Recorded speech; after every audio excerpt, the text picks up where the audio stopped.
ሰላም የለም የሚሉ ሰዎች ገጻቸው ላይ ፋኖ ምናምን ምሬ ወዳጆ አለቃዬ ዘመነ ካሴ አለቃዬ ምን ሄድ ሽፍታ አለቃ ይሁን እኔ ደግሞ አለቃዬ ጠቅላይ ሚኒስትር ነው። ዛት ዘ ዲፈረንስ። የኔ አለቃ ዓለም የሚያከብረው አፍሪካ የሚያከብረው ጠቅላይ ሚኒስትር ነው። ያንተ አለቃ የሰፈር ሽፍታ ነው። የሰፈር ሽፍታ ጀግነህ የሀገር አውራ እንዳላጀግን አትጠይቀኝ። የሞራል ሰፊ ልዩነት አለን። በእኔና በአንተ መካከል ሰፊ የሞራል ልዩነት አለን። እኔም አጀግነው ትልቅ ሀገር የሚመራ ሰው ጀዋር መሐመድ ስሜነ ባይፈርስና እኔ ያደረግነው ውይይት ዋልታ ላይ ተመልከቱ። ከኔ ጋር ሊወያይ ቀጠሮ ያዘ። እሻለ ስሜነ ባይፈርስ ጠራው። ጋዜጠኛ ስሜነ ባይፈርስ የዕለት ሁለት ቀረ። ከዛ በሌላ ሚዲያ ቀርቦ በስሜነ ባይፈርስ ሚዲያ እኮ አይደለም በዋልታ አይደለም በሌላ ሚዲያ ቀርቦ ለምን ከታየ ጋር አልቀረብክም ሲባል ይሰድበኛል አለ። ስለምሰድበው ሳይሆን ቀፎ ስለሆነ ብሩን እኮ አይደለም ልጁን ያላከ ነገ ሀገር አለኝ ብሎ እንዳይመጣ ተመልከቱ። ሀገሬት ሆነ እሱ ጋር መጥቶ ሄዳል እኮ ከቤተሰቡ ጋር ተገናኝቶ አዲስ አበባ፣ አዳማ፣ ባህር ዳር የተለያየ ቦታዎች። እነዚህ ሰዎች ሁልጊዜ ጦርነት። ይሄ ሰውዬስ እርቅ፣ ምክክር፣ ሰላም አንድ ቀን ከአንደበቱ ክፉ ወጥቶ አያውቅም። እንዴት የተለሳለሰ እንዴት የተረጋጋ። እኛ እኮ ሶሻል ሚዲያውን ማኔጅ ማድረግ አቅቶን ሶሻል ሚዲያ ማኔጅ ማድረግ አቅቶናል። ስቱዲዮ እስቲ ያሳዩ። ስቱዲዮ ውስጥ በሰላም አብረው የተጓዙ ስቱዲዮ ውስጥ እኮ መስማማት አይችሉም። ጫካ ገብተው ጫካ መስማማት አይችሉም። አሁን ፋኖ ገብቷል። ስንት ፋኖ ነው ያለው? ስንት አለቃ ነው ያለው? እኔ አንዳንድ ጊዜ ለምን ቆም ብለን ትንሽዬ ቆም ብለን እንደማናስብ ሳስብ ውስጤ በጣም ይገርማል። ደግሞ እንዳልተሳሳትኩ ይገባኛል። ፖለቲካው ላይ ተቃዋሚ አምጥቶ ለመጀመሪያ ጊዜ ሚኒስትር ያደረገ ሰው ይሄ ነው። ለመጀመሪያ የሳይንስ ሙዚየም በአፍሪካ አንደኛ፣ ለመጀመሪያ የስንዴ ምርት 33 ሚሊዮን ሜትሪክ ቶን በአፍሪካ አንደኛ፣ ለመጀመሪያ ጊዜ 9.2% እድገት ፕሮጀክሽን አይኤምኤፍ ያወጣው ከአፍሪካ አንደኛ። ይሄው የአሜሪካ ሲምፖዚየም ከሐምሌ 20 ጀምሮ እስከ 25 አሁን እየተካሄደ ነው። ገና የሚያደርጉትን ንግግር አይታችኋል። እርቪንግ ማሲንጋ በኢትዮጵያ የአሜሪካ አምባሳደር የተናገሩትን ንግግር፣ የብርጋዴር ጀነራሉ የአፍሪካ ሎጂስቲክስ ምናምን አዛዥ የአሜሪካ የተናገሩትን ንግግር፣ የተለያዩ ሀገሮች 40 የአፍሪካ ሀገሮች ተገኝተዋል። 25 ኢንዱስትሪ ፓርትነርስ ተገኝተዋል። የአሜሪካ ወዴት እየሄድን ያለ ነው? በግብርና ወዴት እየሄድን ነው? በኢንዱስትሪ፣ በማኑፋክቸሪንግ፣ በማይኒንግ፣ በአይሲቲ፣ በቱሪዝም፣ በአንድ ዘርፍ እስቲ እንደው ኑና ፈራቸው። እስቲ ኑና ሚዲያ ላይ እናንተ በምትፈልጉት ሚዲያ ላይቭ ገብተን እንወያይ አልኳችሁ። ተቃዋሚዎች አላችሁ ሀገር ውስጥ ኑ እንወያይ። እናንተና እኔ ቀርባችሁ የኑሮ ውድነት ክቡር ጠቅላይ ሚኒስትር ዶክተር አብይ አህመድ ባይሆን ኖሮ አመራሩ በእርግጥ ነው የምነግራችሁ እሱ ብቻ ነው በኢትዮጵያ ውስጥ ምናምን ትለኛለህ። እሱ ብቻ ነው። አዎ ደረቴን ነፍቼ እነግራለሁ። እሱ ብቻ ነው። ለምን አብረውት ወደ ኋላ ላይ የሚከተሉ አሉ። ከዩሴን ቦልት ጋር ብዙ ሰዎች ይሮጣሉ። ሁሉም ይሮጣሉ፣ ጎበዞች ናቸው። ብዙ ጎበዞች አሉ። በጣም የበለጠው ጎበዝ ግን አብይ ነው። ሆይ ምክንያቱም ነበርኩኛ በኢትዮጵያ ታሪክ ውስጥ መኖር እኮ አያስፈልገኝም። አውቃቸዋለሁ የኢትዮጵያ መሪዎች። ዛሬ የአፍሪካ መሪዎች ያውቃሉ። የአፍሪካ መሪዎች እኮ መጣው ያለምንም ጥርጥር እንደ በመጣን ቁጥር ይላሉ የፓርላማ አባላት ጉምቱ ፖለቲከኞች ምንድነው የሚሉት?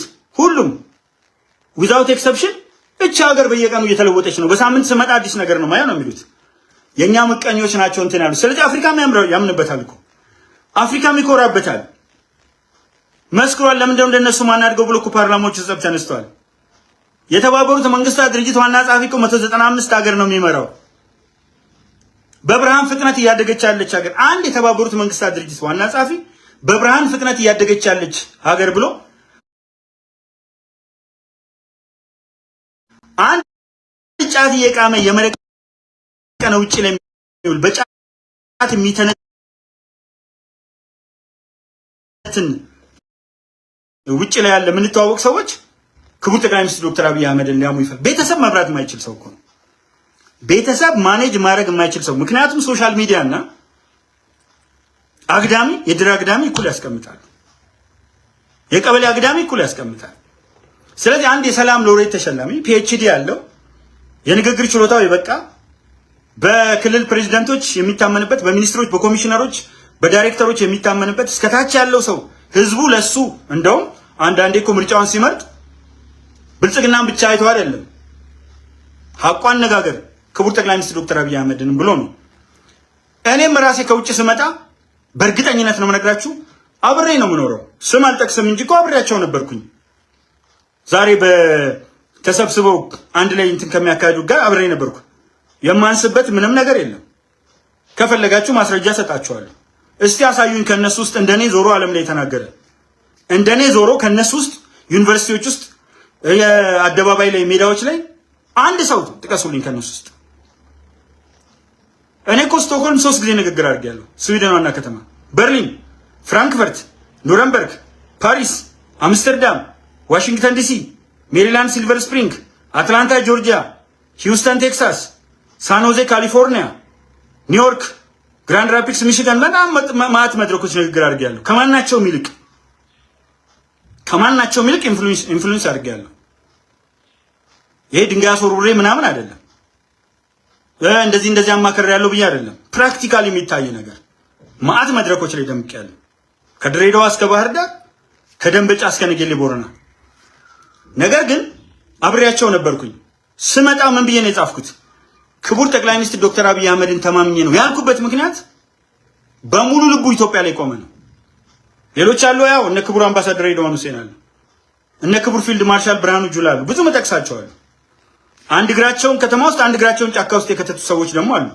ሶ አይ ሃቭ ቱ ሃቭ ኤ ትረስት ኦን ሳምበዲ እና እሱን ተቀበል። ለምን አየሁት ተሳሳተ በምልበት ቦታ ሁሉ ታሪክ ብትለው ይሄው ታሪክ ከአድዋ ሙዚየም ጀምሮ ማን አሰራልህ? ያው ሐውልቶች ብትላቸው ይሄው። እኔ ጨርሳለሁ አሁን እና በየትኛው መንገድ መተህ ከቤቱ ጀምሮ እስከ ሀገር ድረስ በአፍሪካ ውስጥ ይሄን የሚያክል ዲፕሎማሲ ይሰራ የለም። ዲፕሎማሲ ደከመ ይለዋል፣ ዲፕሎማሲ ወደቀ ይለዋል። ከማን ጋር? ከሶማሊያ ጋር፣ ከኢሳያስ ጋር እንዴ? ኧረ እንተዛዘብ በእናታችሁ። ብሪክስ የገባ ሰው አይኤምኤፍ አንተና አንደኛ ከአፍሪካ ያለው ሰው ዓለም ምቀኛ ሳይነሳ የሎሬት አይነቃውም እኮ የሰላም ሎሬት ነው። በቃ ፎር ዘ ፈርስት ታይም ኢን ዘ ኢትዮጵያን ሂስትሪ ፎር ዘ ፈርስት ታይም ኢን ኢትዮጵያን ሂስትሪ የሳይንስ ሙዚየም ፎር ዘ ፈርስት ታይም ኢን ኢትዮጵያን ሂስትሪ ኢኮኖሚ እድገት ፎር ዘ ፈርስት ታይም ኢን ኢትዮጵያን ሂስትሪ በ5 ዓመት 35,000 አጸደ ህጻናት ፎር ዘ ፈርስት ታይም ኢን ኢትዮጵያን ሂስትሪ 1.2 ሚሊዮን መኖሪያ ቤቶች ፎር ዘ ፈርስት ታይም ኢን ሂስትሪ 36 ቢሊዮን የነዳጅ ድጎማ ፎር ዘ ፈርስት ታይም ኢን ኢትዮጵያን ሂስትሪ በኢትዮጵያ ታሪክ ለመጀመሪያ ጊዜ ማዳበሪያ ፋብሪካ በኢትዮጵያ ታሪክ ውስጥ ለ70 ዓመት 7 ሚሊዮን ብቻ የሚያጓጉዝ የአየር መንገድ 21 ሚሊዮን 3 እጥፍ በ5 ዓመት በ70 ዓመት ያልሰራውን በ5 ዓመት በ27 ዓመት ያልተራከ ወርቅ 3.3 ቢሊዮን ዶላር ብቻ ነው ወደ ውጪ ንግድ በ27 ዓመት የተላከው። በአንድ ዓመት 5.5 ቢሊዮን ዶላር ምንም አትደርስበትም። በቃ ሂዝ እደግመዋለሁ አንፓራለልድ unmatched, unstoppable and unpredictable. Dr. Abiy Ahmed is Deus Ex Machina who brought an end to the debris of past brutal systems.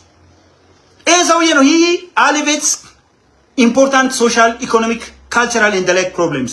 ኢሬቻ 800 ሰው ከሚገደልበት በምን ደረጃ እየተከበረ እንደሆነ አይታችኋል። መስቀል መጣው ፖለቲካ ከሚናገሩበት ሃይማኖት የሚነገርበት መድረክ አድርጎታል። ሽታ ላይ ከምታመልክበት ከተማችን እንዴት ቀየረ? ስንት የወጣቶች መዝናኛ የህፃናት መዝናኛ ከ1000 በላይ የወጣቶች መዝናኛ በመቶች ምንም ያልቀየረው ነገር የለም። ግን ምን ሆነ? ኦሮሞ እሱ ግን ኦሮሞ ብቻ አይደለም ኢትዮጵያዊም ነው። ከዛፍ አልተላጠም ኦሮሞ ነው። ይዛን ኦሮሞ በኦሮሞ ካልቸር በኦሮሞ ነርቸር በኦሮሞ ያደገ ነገር ግን ኢትዮጵያዊ ነው። እንዲህ ደሙን ዶክተር አብይን ብትቀዳው በእርግጠኝነት ኢትዮጵያ የሚል ነው የሚወጣው። ሪዛልቱ ኢትዮጵያ ብትለው እሱን ነው የሚያወጣው። ይሄ ሰው እንደው ሰው አንድ ቦታ አይፎርሽም። በትምህርት ጤና እንደው አይተህ ታውቃለህ? እንደዚህ አይነት ጤና ከ30 በላይ ጤና ተቋማትና የነበሩትን ሆስፒታሎች በከፍተኛ ደረጃ ማሻደግ እንዲህ ብለን ከምንገባበት አሁን እኮ እንደ መዝናኛ ሆነ ነው የምታስታምመው። ግቡና ይሁት ዝም ብያባረር ነበር። የትሩማን ትሪ የሚባል ቁጥር አለ ታውቁት እንደሆነ ትሩማን ትሪ ወይም ደግሞ ቱሪማን ትሪ 3 months ትሪ ይሉታል አንዳንዶቹ በ3 ወር የሚደርስ 3 months ትሪ ትሩማን ትሪ ምናምን በሱ ያባረር ነበር። ምን በላው 4 ኪሎ ፒያሳ ካሳንቺስ ነበርኩ። ከማንንም በላይ አዲስ አበባ ውስጥ ነበርኩ። አዲስ አበባ የተወለደው ልጅ በህፃንነቱ አደገ። እኔ ደግሞ በ22 ዓመት አዲስ አበባ ገባሁ። አየሁት፣ ዓለምን ዞርኩ፣ ማነጻጸር ቻልኩ። የኛም ፖለቲከኞች አየዋቸው ደግሞ የሃይማኖት አባቶች የሚባሉት አውደ ምሕረት ላይ ቆመው ምን ይላሉ? ፓስተሮቹ ቆሞ ምን ይላሉ? እሱ ግን ምን አስተምሩ ይላቸዋል። መጽሐፍ ቅዱሳችሁን አስተምሩ። ለሙስሊም ባል ሚልካቸው መልእክቶች ይሄ ሱፊና ሰለፊ ዋሃብያ ምናምን ያለ ትንታኔ ውስጥ አይገባም። እንደ እከሌ ቀድሞ እንደነበረው ጃሃዳዊ ያረቃት ኢራቅን እንደ ባግዳድ እየተባለ መስጊድ ውስጥ የመጅሊስ ምርጫ ቀበሌ አይደል እንደሚካሄደው? ቀበሌ ነበር ያኔ፣ ወረዳ አልሆነም። አመራር ነበር፣ ከፍተኛ አመራር። ሰው አውቀዋለሁ። ይህንን ሰውዬ ሳደንቀው ሙሉ ብዥታ የነበረብኝ ነው። የታሪክ ጥያቄ መለሰልኝ። ብዥታ የነበረብኝን ሰላም ለምንድን ነው ማይሰፍ ነው ብር የሚልኩ ሰዎች የሚሰድቡ? ቅድም የነገርኩህ አለ የአቪዬሽኑ ምናምን ትልቅ ኤሊት ሰራዊት የፈጠረ ሰው። እኔ ማደንቀው የፌዴራል ፖሊስ ሰልፍን፣ የመከላከያ ሰልፍን፣ የልዩ ዘመቻዎች እዝ ሰልፍን፣ የምድር ሰራዊትን እያንዳንዱን ኢቭን ጀነራል ለማድረግ ኢትዮጵያ ሰስታ ፊልድ ማርሻል አየህ፣ በሀገር ልክ ለምን ፊልድ ማርሻል ተባሉ ይላል። ፊልድ ማርሻል ነው ጀግና፣ ክቡር ፊልድ ማርሻል ብርሃኑ ጁላ። እያንዳንዱ ምንጫጫበት ለምንድን ነው? ሻዕቢያን አዝረጥርጧል። መለስ ነው ተመለስ ያለው። ተመለስ ብሎ ሜዳሊያ ሸለሙ። ከፍተኛውን የወታደራዊ ሜዳሊያ የተሸለመው ከመለስ እጅ ነው። ነፍሱን ይማረውና ሁለቱም ወደ እንትን ነው። ቪዲዮአቸው ግን ቀርቷል። ሴኩትሬ ጌታቸው ክቡር ፊልድ ማርሻል አይደለም ያኔ ሜጀር ጀነራል ምናምን ብርሃኑ ጁላ አንደኛ ደረጃ ተሸላሚ ክቡር ደግሞ ምክትል ኤታማዦር ሹም አንደኛ አዝረጥርጧታል ሻዕቢያን። ስለዚህ የዛን ቂም ምርኮኛ አባሮ ህዋት መጣ። ምርኮኛ ሌላው ይፈልጋል። 3 ጊዜ እያሳደደ መቀሌ ደርሶ ነው የፕሪቶሪያ ስምምነት የተደረገው። እያሳደደ ድሮን ነው ያዙልን፣ ከባድ መሳሪያ እየተኮሱ ነው ያዙልን። እና ጦርነት ገጥመህ ሰው ባለው ነው የሚጫወተው። አያስጨርስማ ሰራዊቱ። አንተ በግድ መጣል። አሁንም እየመጣህ ነው። ታያለህ። ዩል ሲ ዘ ሪዛልት። ይሄን ቆፍጣና ታያለህ። 46 ዓመት በውትድርና የቆየ ሳስበው ራሱ እኔ 40 ዓመት ነው 78 ነው ያስኩት። ኤግዛክትሊ 40 ዓመት ነው መመርኮንኩ እና እሱ ደግሞ 47 ምናምን ዓመት በውትድርና የቆየ ያውም ደግሞ እኮ አክሰለሬሽኖችን አስባቸው። ከምክትል መቶ አለቃ እንኳን ብትጀምሩ በጣም ብዙ ትቆጥራላችሁ። ሙሉን አውቃቸዋለሁ። ማዕረጎች ወታደራዊ እነሱን ያደረገ ነው። ፋኖ ይላል። ትንሽ ሰራዊት ልኮ እኮ ነው እያዝረጠረጠ። ፈረስ ቤት የለ ደጋዳሞት የለ። እምቡር ደብረ ታቦር ገባን ነው። አዎ ሄዱ። የተወሰነ ሰው ከሰላማዊ ሰው ተመጣ። ስትሞቱ ሰላማዊ ሰው ትሆናላችሁ፣ ስትመጡ ጀግና ትሆናላችሁ። that's the difference። እያየናችሁ ነው። ስትሞቱ እንትን ታለብሱትና ኩታ ሰላማዊ ሰው ሞተ ትላላችሁ ከላይ አልብሳችሁት፣ ወይም ደግሞ በቃሬዛ ይዛችሁ ትሮጣላችሁ። ይሄው አሜሪካና ኢራን እየተዋጉ ነው። ማት ንጹሃን ሞተዋል። ጦርነት አይመርጥም። አሁንም ወደ ከገባበት ጦርነት አይመርጥም። ብዙ ንጹሃን ሰዎች ይጎዳሉ። ምንም ጥያቄ የለም። የዓለም ጦርነት ተመልከት። ጃፓንና አሜሪካ ሲዋጉ፣ ጀርመን ከተለያዩ አውሮፓ ሀገሮች ጋር ስትዋጋ ንጹሃን ያልቃሉ። ጥያቄ የለውም። ትልቁ ጥያቄያችን እኛ እናቁመው። የንጹሃን እልቂት እንዲቆም ምን እንዲል እንመካከር አላችሁ። ምን አጀንዳ አላችሁ? ፓርቲ መስረታችሁ ነው አላችሁ። አሁን አብን ቢያሸንፍ ኢዜማ ቢያሸንፍ ብልጽግና አይለቅም? ይለቃል። አሳምሮ አባል አፍሩ፣ ታዛቢ አስቀምጡ። ታዛቢ ማስቀመጥ ካቃታችሁ የላችሁም ማለት ነው። እንዲህ ኮሮጆ አፍጠው ይጠብቅ። እኔ በዋት ጊዜ ጠብቄያለሁ። ኢዜማ በነበረበት ጊዜ ታዛቢ ነበርኩ። ወረዳ 3 ቁጭ ብዬ 5 ድንኳኖች ነበሩ አንድ ላይ እናያቸው ነበረ። ማታ ሲቆጠሩም እንደዚህ አፍጥጠን ነው መጨረሻ ላይ ኢዜማ ያሸነፈው። ታዛቢ ነበርኩ እኔ አባል ስላይደለሁ። እና በጣም የሚገርመው ነገር ኑና ተወዳደሩ፣ ሐሳብ የለም። ኑ ተመካከሩ፣ ሐሳብ የለም። ሐሳብ ያለው የት ነው? ጠመንጃ አፍ ላይ ገረር ምናምን ነገር ድሮ ቀረሱ። ምን ላይ ድሮን ላይ የምትለው እስቲ አሁን ድሮን እየመጣች ምን አይነት የደረቀ ጭንቅላት እንደሆነ ድሮን እየመጣ ወዲ ሰበይቲ ብትላት አትሰማህም። ማን እኔ? አዎ የሴት ልጅ ነኝ። እናቴ ሴት ናት። ሴት ክብርት ናት። ሴት አትሰርቅም። አስገባት መስሪያ ቤት። ሴት ናት ገንዘብ የምትወደው ትላለህ። ሰርቀ ህንጻ የደረደረው ሴቶች ናቸው ወንዶች? አየህ፣ የስቴሪዮታይፕ የምቀበል ሰው አይደለሁም እኔ። ሴቶች አይሰርቁም። ሴቶች ገንዘብ ወዳድ አይደሉም። ገንዘብ ወዳድ ቢሆኑ ደሞዝ ስጣቸውና ተከተላቸው። ክትትሎች ላክባቸው። ደሞዝ ሲላክ ወንዱ ግሮሰሪ ነው፣ ሴቷ ጉሊት ናት። ለልጆቿ አስቤዛ ልታሟላ ወደ ቤት ይዛ የምትገባው ነገር ከእጣን ጀምሮ ነው። ሴቶች ይሰርቃሉ። እዚህ ጋር እዚህ ከተ ወደዚህ ዞረ እያወጣ ሴቶች ገንዘብ ይወዳሉ። አንተ ነው የምትወደው። እኔ የምናገረው አንድ ርዕስ ብቻ ይዤ አይደለም፣ ብዙ ርዕሶችን ነው የምነካካው። 10 ሰው 5 ሰው የሚከተለኝ ፈጣሪ ኢትዮጵያን በሙላት አትረፍርፎ ይባርክ። እግዚአብሔር ከኛ እድሜ ቀንሱ አይፈልግም። እሱ ኦልሬዲ የጻፈለት እድሜ ያለ ግን ከኛ እድሜ ቀንሱ። ኩላሊት ምናምን አይደለም፣ ምክንያቱም የኩላሊት ህመም የለበትም። እኔ ልቤን ሰጣለሁ አይደለም፣ የልብ ህመም የለበትም። እግዚአብሔር ይመስገን። ስፖርቱን እየሰራ ምን እያለ ነው የሚያሳይ? ንጹህ ነው። እንዲሆናለሁ የለም። አንድ ጊዜ ዛሬ 5 ዓመት ነው 6 ዓመት አላቸው የብሔራዊ ሰራዊት ማህበር ላይ እኔ ወደ ክቡር ጠቅላይ ሚኒስትር ዶክተር አብይ አህመድ ቢተኮስ አልኩኝ። ያኔ ታዬ ይቃወማል በሚባልበት ጊዜ አለ ብሔራዊ ማህበር ሄዶ ማንም ሰው ሊያወጣው ይችላል። የመከላከያ ልብስ የሚመስል የመከላከያ መልበስ ስለማንችል የሚመስል ለብሼ ወደሱ የሚተኮስ ቢኖር እኔ ከፊት ብቀደም ደስ ይለኛል። ለምን እኔ ባልፍ ምጎዳው ጥቂት ሰው፣ እሱ ቢያልፍ ሀገር ይጎዳል። እንዲህ ያያዘን አንዱ እሱ ነው። ምንም አሁን አንድ ሰው ልታመልኩ ነው ወይ? አንተ ታመልክ እንደ ጀዋርን በሜንጫ ገለሃለሁ ያለውን ታመልካለህ። እኔ ጭንቅላታችሁን ተመርመሩ። 99% ነው ያጠገብ ሙስሊም ነው አንዱ ቢናገር በሜንጫ አለዋለሁ ብሎ ጀዋር ሰር እያተሰጠስክ ሀገር የሚያድነው ሰው ጋር ስቆም ለምን ትቆማለህ አትበለኝ። ኦሮሞን አንበርክከን ያለውን እየተውክ እኔ ፋኖን ስናገር አማራን ተናገር አትበለኝ አላልኩም። አውጣ ቪዲዮ። ዘመቻው እሱ ነው። ለምን አውቃታቸው በሐሳብ እንወያይ አልኩ። አይችሉም፣ አይመጡም። እንተዋወቃለን። ልንገራችሁ፣ በዚህ ልጨርስ። አጀንዳ ስለሌለው ነው። በእያንዳንዱ አጀንዳ በፖለቲካ ዲሞክራሲ ዶክተር አብይ ያመጣውን 1 2 3 4 ብዬ ነግረዋለሁ። እሱ ዶክተር አብይ ያጠፋ የሚለኝን የዶክተር አብይ ጥንካሬዎች እንደሆኑ እዛው አሳየዋለሁ። በኢኮኖሚክ ዲሞክራሲ ዶክተር አብይ ያመጣውን ለውጥ፣ በሶሻል ዲሞክራሲ፣ በካልቸራል ዲሞክራሲ፣ በሪሊጂየስ አስፔክት በእያንዳንዱ ከፈለገ ሰው ጋር አሁንም እጋብዛቸዋለሁ። በዚህ አጋጣሚ ፕሮፋይል ያለ የሰፈር ኩታራ አይደለም፣ ፕሮፋይል ያለ ሰው ናና በምትፈልገው ሚዲያ እንወያይ። ስለ ክቡር ጠቅላይ ሚኒስትር ዶክተር አብይ አህመድ፣ ስለ ብልጽግና ለውጥ። የብልጽግና አባል ነኝ ወይ? አይደለሁም። ብልጽግና ነው ከየ ነው ወይ? አይደለሁም። ብልጽግና ታየ ቦጋለን ይወደዋል ወይ? አባቴ ሙት አይወደውም። ታየ ቦጋለ ኔትወርክ የለውም። በግልጽ ነው የምነግራችሁ፣ ኔትወርክ የለውም። ከላይ አመራር ሆኖ የሚሳሳበው ኔትወርክ የለውም። ታየ ቦጋለ ብቻውን ነው የሚንቀሳቀሰው። የሚጎዳውም የገና ዳቦ የሆነውም ለዚህ ነው። ከ12 ሰዓት በኋላ ከተማ ስለምወጣ አይደለም፣ ስለምቅም ስለማጨስ ምናምን አይደለም፣ መናገር ማሰልጠን ስለማልችል አይደለም። ነገር ግን ኔትወርክ አላቸው። እንደዚህ እንደውም ደግሞ የሚሰድባቸውን ይወዳሉ። ብልጽግናዎች የሚያዋርዳቸው የሚሰድባቸውን በጣም ይወዳሉ። እኔ ደግሞ አልሳደብም።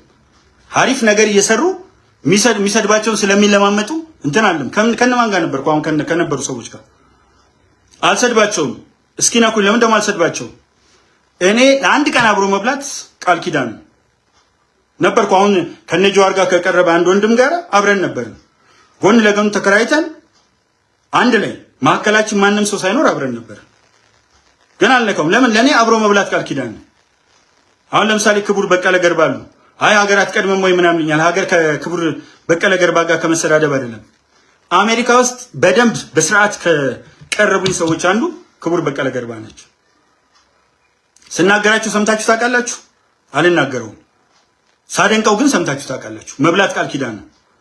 ፈጣሪ ቢፈቅድልኝና ብኖር እንደሱ አይነት ቅን ሰዎችን ወደ ሀገር እንዲመለሱ እና እንዲኖር እፈልጋለሁ። እኔ ስለ ደላኝ ነው ወይ ሀገር ውስጥ ገብቼ ተውት። እሱ መድኃኒዓለም ያውቃል፣ መድኃኒዓለም ያውቃል። ሶ ኤኒዌይስ ከዚህ በላይ አልሄድም። አንዳንዴ ስሜታዊ የሚያደርገኝ ነገር አለ። ለምን ስሜታዊ ትሆናለህ ይሉኛል ሰዎች። ድብና አድርጌ ስሜታዊ ይሆናል። አንዳንድ ጊዜ ብቻ ተውት። ተከርኖ ይብሰል የሚባል ነገር አለ። ሆድ ይፍጃው የሚባል ነገር አለ እና ይብሰል። በተረፈ እጅግ አመሰግናለሁ አብራችሁን ለምትቆዩ ሰዎች። ፈጣሪ ይባርክልኝ። ሀና አብይ አህመድ ፋክት የሚል ጽፈሻል። ሀና ባይዘወይ ሀና አብይ አህመድ በጣም የማደንቅሽ፣ በጣም የማከብርሽ፣ ለብዙ ወጣቶች ተምሳሌትና አርአያ የምትሆኚ ድንቅ ልጅ ነሽ፣ እንቁ ልጅ ነሽ።